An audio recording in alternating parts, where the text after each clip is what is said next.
Hello বন্ধুরা, কেমন আছো সবাই? আশা করি সবাই ভালো আছে। আমি আমার রান্নাঘরে ঢুকে গেছি সকালে টিফিন করে। তো এইদিকে আমি ভাত বসিয়ে দিয়ে চা খেতে গেছিলাম। তো মর্নিংয়ে তাড়াতাড়ি বেরোবে বলে রাজা। তো এইদিকে ভাত আমার হয়ে গেছে, চা খেয়ে এসে দেখি তো ভাতটা নামিয়ে নিয়েছি। তারপরে এইদিকে আমি বসিয়ে দিচ্ছি ঢ্যাঁড়সের চচ্চড়ি। তো ঢ্যাঁড়স, আলু, পেঁয়াজ আমি কেটে নিয়েছিলাম, যেটা তোমাদের আমি দেখাইনি। তো তেলটা বসিয়ে দিয়েছি। তো আজকের একটু তাড়াতাড়ি ছিল, আর ওইদিকে ডালও বসিয়ে দিয়েছিলাম। তো ডালটাও মোটামুটি হয়ে এসছে, ডালটাকে সাঁতলাবো আমি, সিদ্ধ বসিয়ে দিয়েছিলাম। তো খুব তাড়া ছিল সকালে, তো 8:30টার মধ্যে আমায় কমপ্লিট করতে হতো।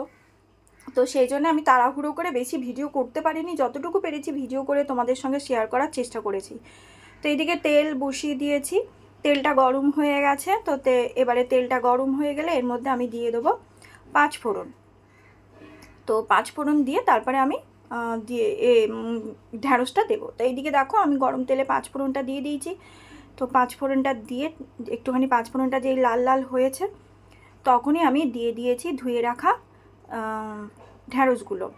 তো আমি ঢ্যাঁড়সটা লাল লাল করে আগে ভেজে নিই, তারপরে আমি এতে আলুটা দিই। যখন ওই লাল লালে ভাবটা একটু কমে যায় তখন আমি আলুটা দিই। তো ঢ্যাঁড়সটা আমি দিয়ে ভালো করে একে আমি লাল লাল করে ভেজে নেবো। আগে কিছুক্ষণ ধরে আমি এটাকে লাল লাল করে ভাজবো, তারপরে দেবো আলু আর পেঁয়াজ। তো দেখো এইদিকে আমি ভাজা হয়ে গেছে। তারপরে আমি দিয়েছি আলু আর পেঁয়াজ। আলু আর পেঁয়াজ দিয়েও আমি যতক্ষণ না আলুটা লাল লাল হয়ে যাচ্ছে ততক্ষণ পর্যন্ত আমি ওই ভাজতে থাকবো। তো ভাজার পরে তারপরে এইদিকে কিছুটা ভেজে নিয়েছি, লাল লাল করে ভেজে নেওয়ার পরে দেব হলুদ আর সামান্য লঙ্কা গুঁড়ো। তোমরা ঢ্যাঁড়সে লঙ্কা দাও কি জানি না, কিন্তু আমাদের একটু ঝাল ঝাল পছন্দ করে বলে আমরা লঙ্কা দিই। যেমন আমার মা করে, লঙ্কা গুঁড়ো দেয় না, সামান্য হলুদ দিয়ে করে। তো আমি একটু লঙ্কা গুঁড়ো দিই আর কাঁচা লঙ্কাও দিয়ে থাকি। তো দেখো এদিকে আমার হয়ে গেছে, সামান্য জল দেবো, বেশি জল দেবো না।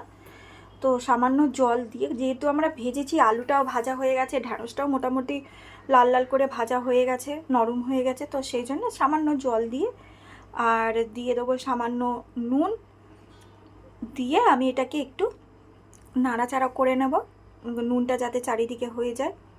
তো নাড়াচাড়া করে আমি এটাকে 5-10 মিনিটের জন্য একটু কম আছে একে ভাপাতে দিয়ে, মানে সিদ্ধ হতে দিয়ে দিলাম। তো এইদিকে ততক্ষণ একটু 10 মিনিটে হোক। আর এইদিকে আমার ডাল হয়ে গেছে, তো সামাল দেওয়াও হয়ে গেছে। তো ডাল রেডি হয়ে গেছে। আর এইদিকে আমার ঢ্যাঁড়স আলুর চচ্চড়িও দেখো কমপ্লিট করে নিয়েছি, খুব শর্ট টাইমের মধ্যে তাড়াতাড়ি করে দেখিয়ে দিয়েছি, বেশি করতে পারিনি তোমাদেরকে ভিডিও করে। তো যেটুকু টাইমে আমি দেখাতে পেরেছি ওইটুকুই করেছি। তো এইদিকে আমার ঢ্যাঁড়স মোটামুটি কমপ্লিট হয়ে গেছে। এবার ঢ্যাঁড়সটা আমি নামিয়ে নিচ্ছি। তো দেখো আমি নামিয়ে নিয়েছি ঢ্যাঁড়সটা। এইদিকে হয়েছে ঢ্যাঁড়স আলুর চচ্চড়ি, আর ওইদিকে হয়েছে আম ডাল। তো টাটা, দেখা হচ্ছে নেক্সট ভিডিওতে।